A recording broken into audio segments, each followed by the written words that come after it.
Panel তো আমাদের বাতিল করে দেওয়া হয়েছে এবং সেটার জন্যে দায়ী আমাদের মুখ্যমন্ত্রী এবং আমাদের যিনি এসএসসি চেয়ারম্যান রয়েছেন এরাই দায়ী।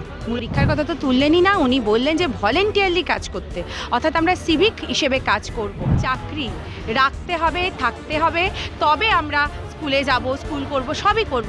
আমরা আগের বছর অনশন করেছিলাম আমরণ, সেটা এই জন্যই করেছিলাম যাতে স্যাগ্রিগেশন হয়, কিন্তু সেই স্যাগ্রিগেশন হলো না। আমরা স্যাগ্রিগেশন চাই, স্যাগ্রিগেশন চাই, স্যাগ্রিগেশন চাই, এছাড়া দ্বিতীয় কোনো দাবি নেই। দেখুন, আমরা চাই স্যাগ্রিগেশন। আমরা এর আগে দেখেছিলাম যে অভিজিৎ গাঙ্গুলি উনি স্যাগ্রিগেট করেছিলেন প্রায় 5,500-6 হাজারকে। দেখুন, আমরা চাই স্যাগ্রিগেশন। আমরা এর আগে দেখেছিলাম যে অভিজিৎ গাঙ্গুলি উনি স্যাগ্রিগেট করেছিলেন প্রায় 5,500-6 হাজারকে।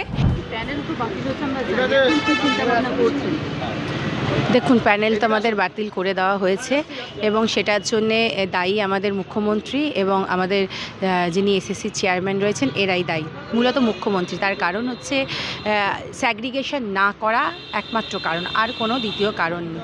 আমরা আগের বছর অনশন করেছিলাম আমরণ, সেটা এই জন্যই করেছিলাম যাতে স্যাগ্রিগেশন হয়, কিন্তু সেই স্যাগ্রিগেশন হলো না। তো আজকে উনি প্রথমে বললেন আমাদের এই পুরো প্যানেল ক্যান্সেল হওয়ার পর যে 3 মাসের মধ্যে রিক্রুটমেন্ট হবে।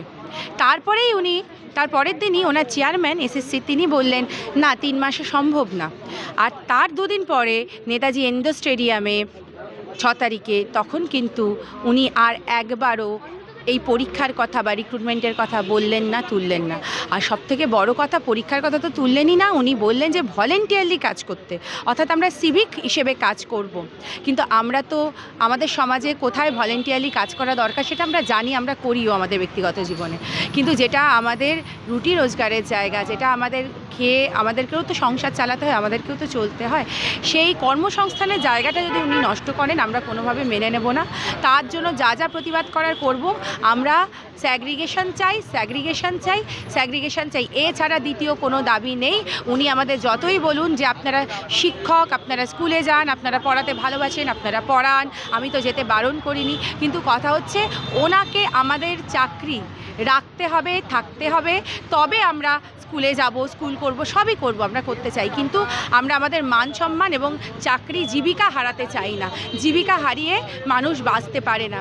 আজকে ওনাকে বা ওনার মন্ত্রিসভাকে যদি বলা হয়, মুখ্যমন্ত্রীকে, তার মন্ত্রিসভাকে, যে আপনারা ভলেন্টিয়ারলি কাজ করুন, আপনাদের মাইনে হবে না, তাহলে কি ওনারা ভলেন্টিয়ারলি কাজ করবেন? ওনার মন্ত্রিসভা তারা কি মাইনে ছাড়া কাজ করবেন? ওরা কি সিভিক মন্ত্রী হবেন? এইটা আমার প্রশ্ন থাকলো ওনার কাছে।